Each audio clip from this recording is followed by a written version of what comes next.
violé xale bi ba pare rey ko image am dafa war a tas wër àdduna ay mbokkam ak àdduna yépp xam monstre bi mu doon El Hadji Fall la tudd ki mu rey ak ay doomam ñoo daan ànd guddi 31 la fa xale bi dem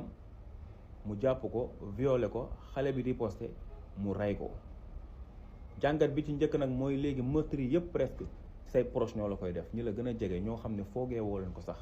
kon nit ñi léegi fan la ñu muccee fan la ñuy rëcc te léegi bu ñu reyee du ñu sax daw xoolal kii reyee Malika dem toog Tivaouane Peulh lu lay wan ni nit ñi léegi ragalul suñ sax police moo tax suñu condamnation yi dañ ko war a xoolaat bu baax ku rey ñu rey la ku violé ñu jàpp la toog sa xuuree dagg sa sull bi sànni ko fële Sénégal l'heure est grave léegi da ngay am doom bu jigéen sax tiit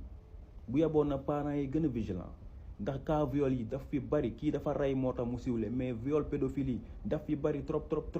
bu yeboo ku ne na nga vigilant loo strict na nga ko xeeb vraiment xale bi yàlla na ko yàlla yërëm taxaaree ko àjjana